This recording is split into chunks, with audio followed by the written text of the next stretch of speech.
Sou pataxó, sou chavante, cariri, anomami, sou tupi, guarani, sou carajá. Sou pancararu, carijó, tupinagé, potiguar, sou caeté, funiô, tupinambá. Sou pancararu, carijó, tupinagé, potiguar, sou caeté, funiô, tupinambá. Eu estava querendo perguntar para o professor Joaquim Maná, chegou algum Cabral aqui na sua praia também, professor Maná, ou ainda não? Não, acho que não chegou o próprio Cabral, mas chegou os empregados, né, que começaram a fazer essa matança.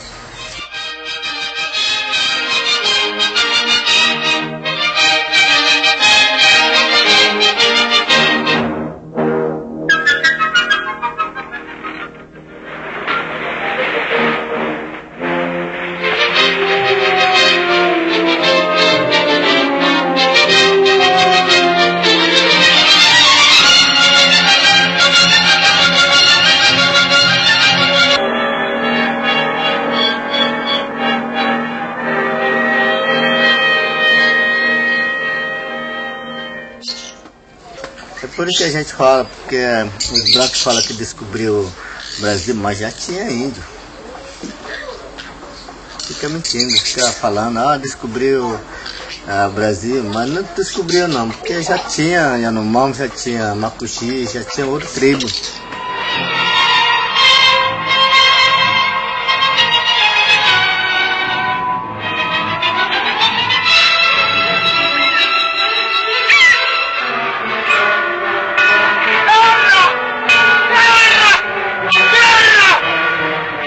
Essa história de Pedro Álvares Cabral ter descoberto o Brasil é a história deles, mas eu não acho, porque quem estava no Brasil primeiro são índios, então eu acho que quem descobriu o Brasil mesmo foi o índio.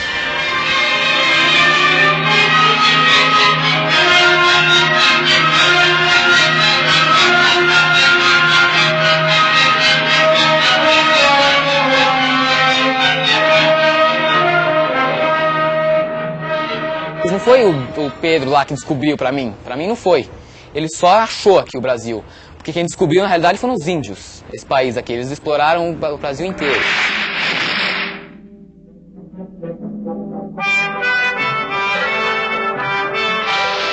A história que os brancos deixou para os seus filhos foi uma história assim, enfeitada, né?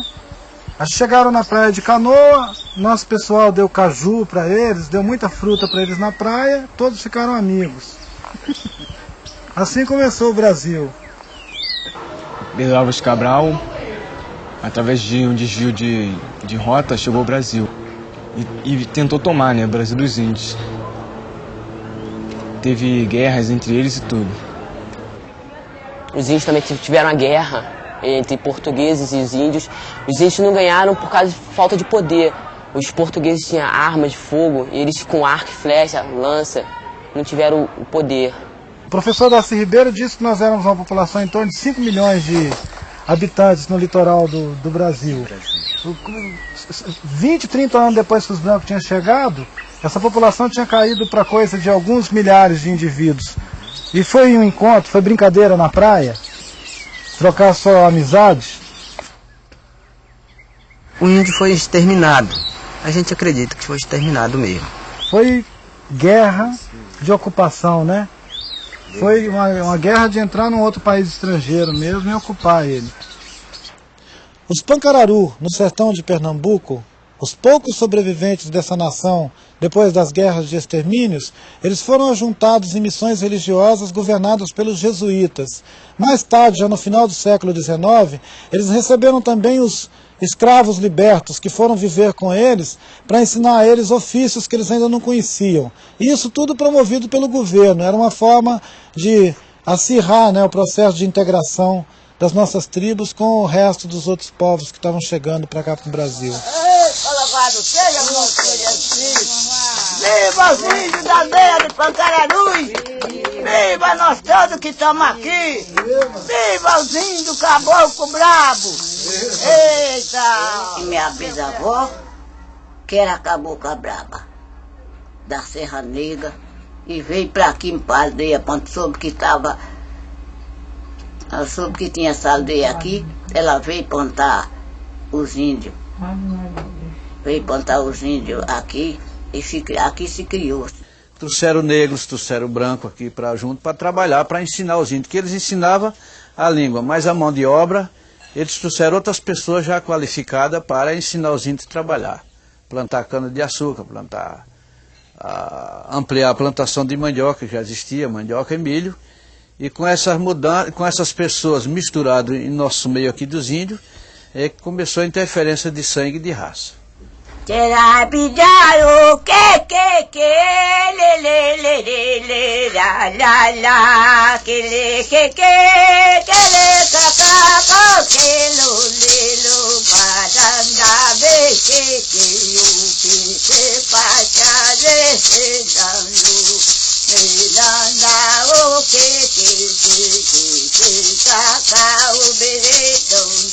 Esse era o torneio dos caboclos bravos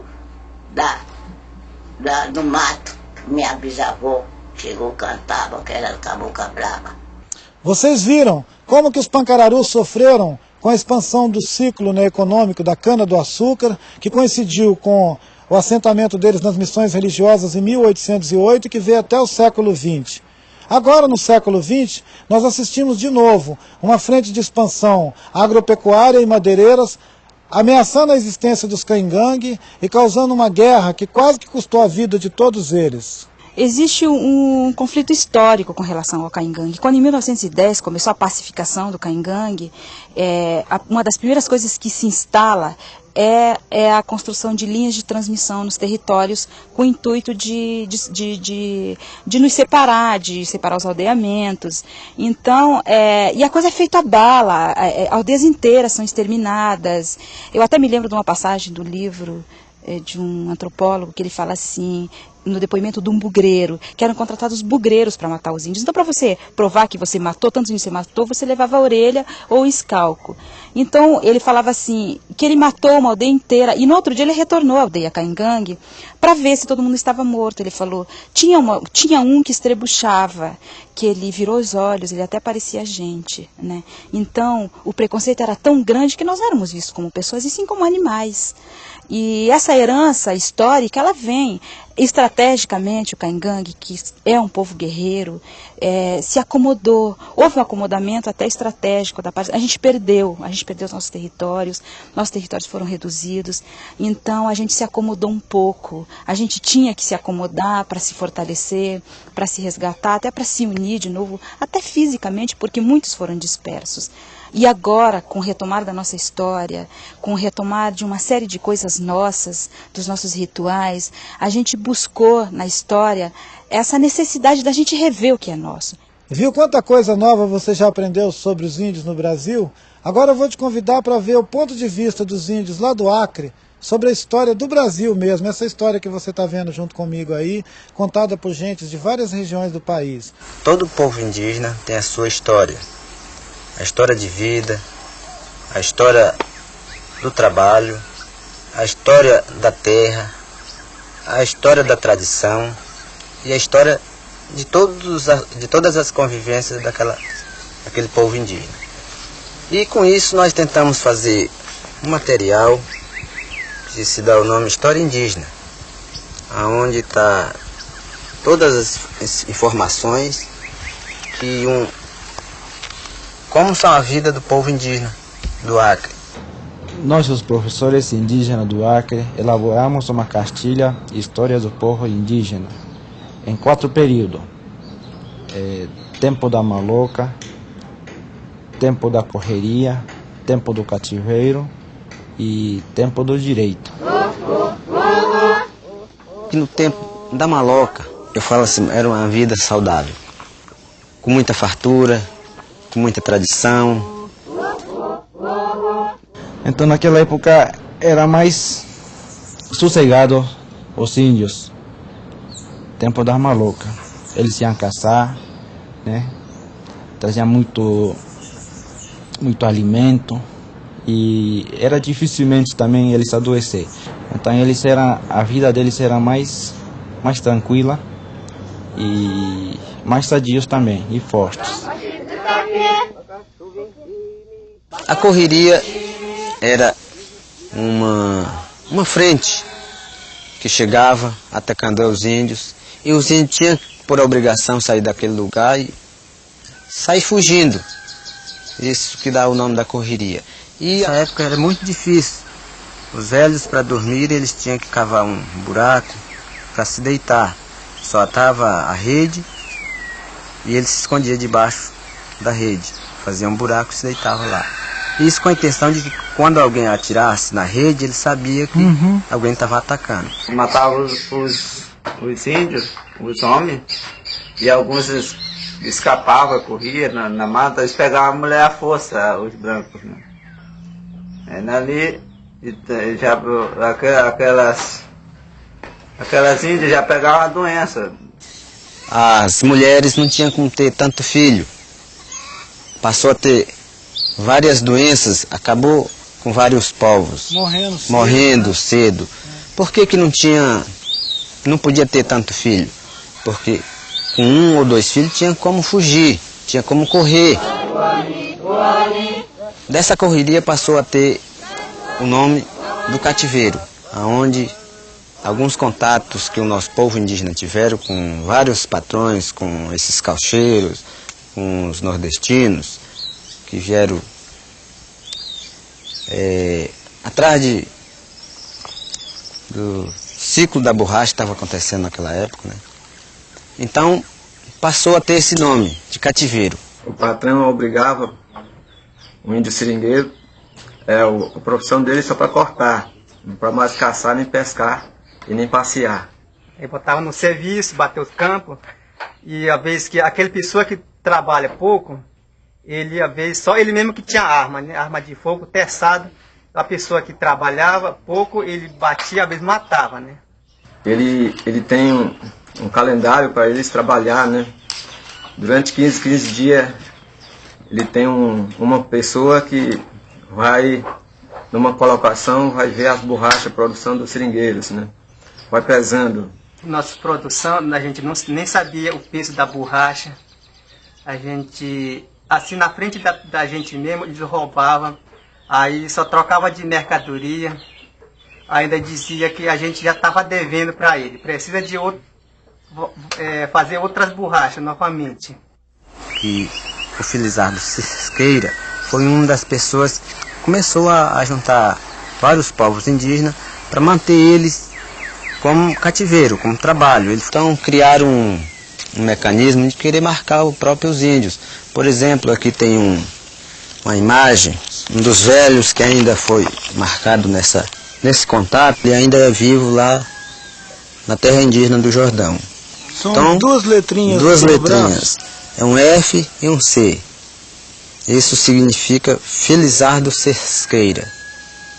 Então, ele... Esse é o nome do patrão dele? Isso, esse era o nome do patrão. Igual um dono. Igual um dono. É como se você marcasse os seus animais dizendo, esse é o meu animal. Pode ser identificado que foi eu que amancei, essa palavra amancei. Ou por outros pode dizer, domestiquei. Um padre francês escreveu um texto dizendo que os índios eram mortos como se fossem animais, porque não eram batizados, não tinha nome em português.